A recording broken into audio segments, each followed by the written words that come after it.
So you want to become a superhost, but don't know where to start. Well, you've certainly come to the right place. We are just over halfway through the 10-part Airbnb Superhost series. We are up to part 6, and today I'm going to share with you 3 more fabulous secrets on how to become an Airbnb Superhost. I'm Jules, I'm the Firefly. Welcome to my world. The first secret today is how to deal with unreasonable guests. Yes, you are going to get unreasonable guests. Most guests are amazing, wonderful, fabulous. But there are some that are challenging. I'm going to share with you today how to deal with the unreasonable guests. Guests leave reviews. This is really important. I'm going to say that again.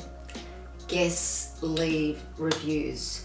So if you have a complaint from a guest, or a guest is driving you crazy for their unreasonable requests, you have to keep in the back of your mind, these guests are going to leave me a review.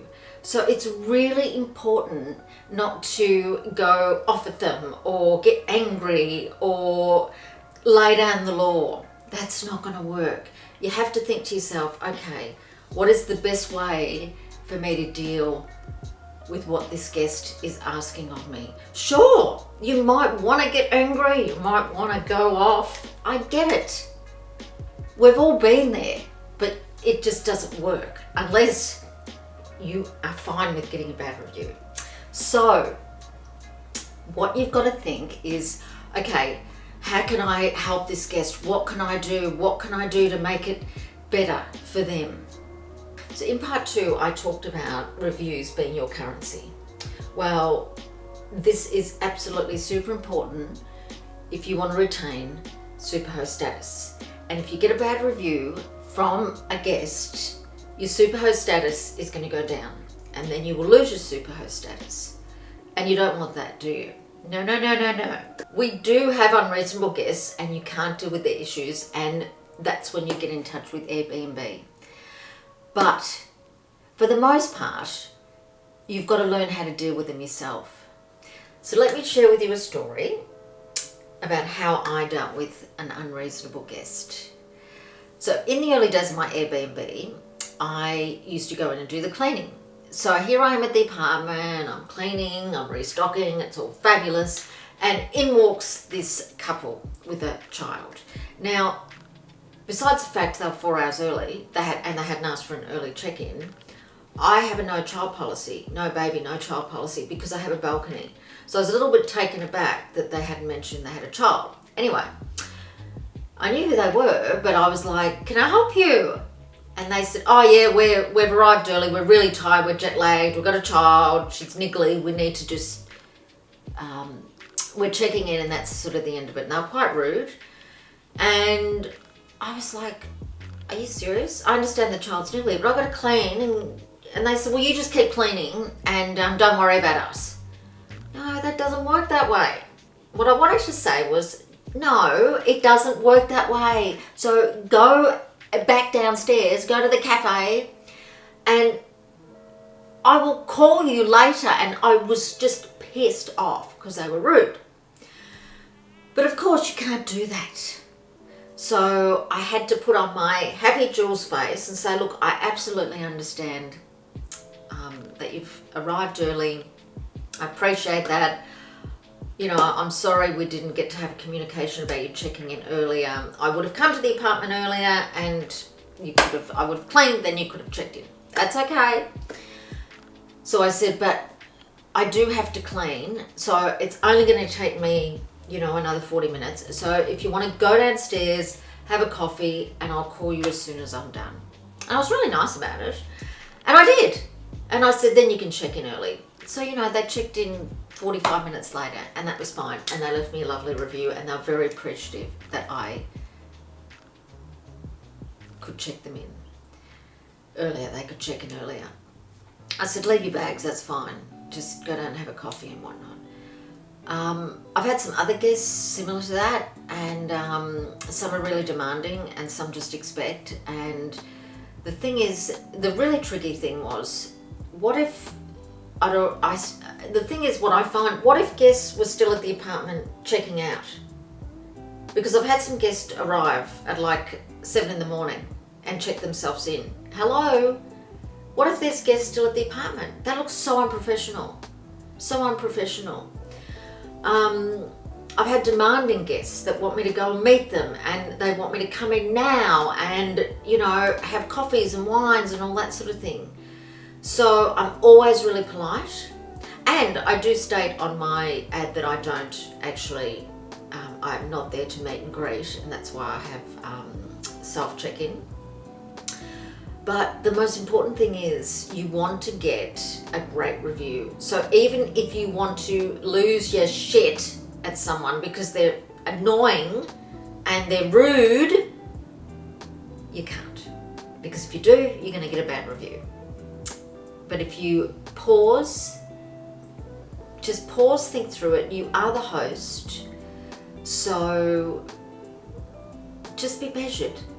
And if you just explain to them how it's going to be, then people are normally fine and you will get a good review. And time again, I am able to diffuse the situation and get a great review. So that's secret number 1, how to deal with unreasonable guests. Secret number 2, the little things. The little things are so important. Trust me, the little things are going to get you awesome reviews. People love the little things. Yes, big things are great too, but the little things are really important. Simple things like really good Wi-Fi, fast, reliable Wi-Fi. Do you know how many times I have stayed in an Airbnb? And hello, I'm sure you have too, where the Wi-Fi is terrible. And please share in the comment box. I want to hear. I don't want to be the only person out there that stays somewhere that's got terrible Wi-Fi. So really important, I provide the best of the best that I can Wi-Fi for my guests. And I've got the best coverage. So it's not about them having, oh, you can only use this much a day. They can use it for as long as they want. They can watch anything they want, stream whatever they want, and that's all covered. But fast, reliable, and unlimited. Plus, folks, something like that is a tax deduction. So that in itself, do you know how many people rave about the fact that I have the best Wi-Fi? So definitely try and invest in something like that. I also provide things like magazines, the latest magazines for my guests. Can you imagine? And I cater for men and women.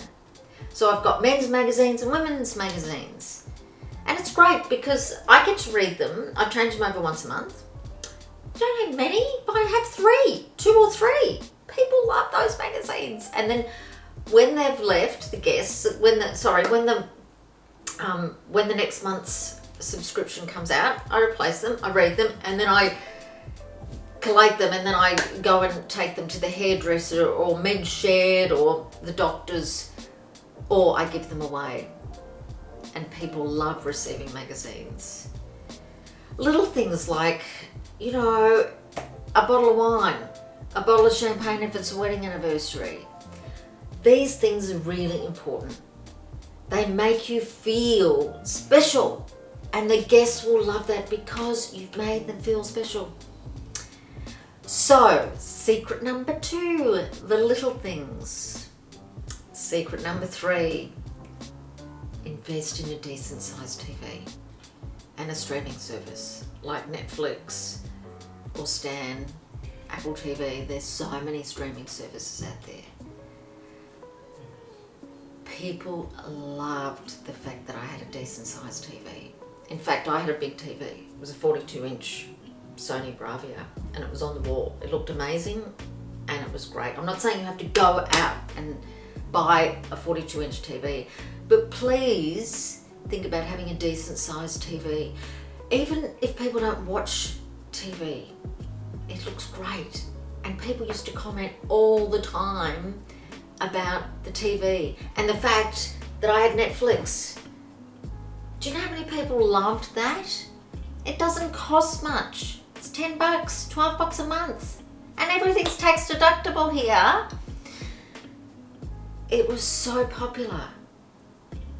So if you have an amazing Airbnb and you have a little shitty TV, people don't like that. They really don't. So it is so worth having a decent sized TV. You don't have to have it on the wall like me. It does look great, but you don't have to do that. But just have something that's half decent.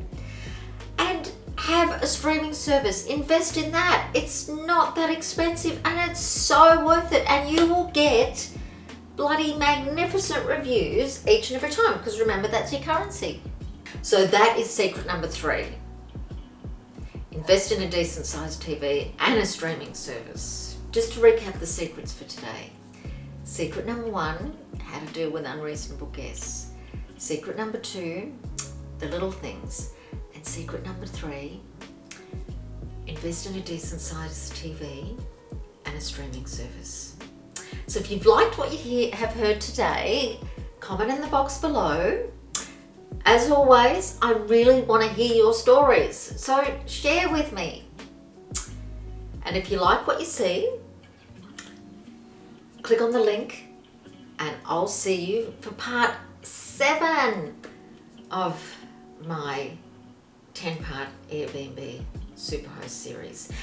And don't forget, my book is coming out in March 2022, but I'll save all those wonderful details for a bit later in the program. I'm Jules, I'm the Firefly.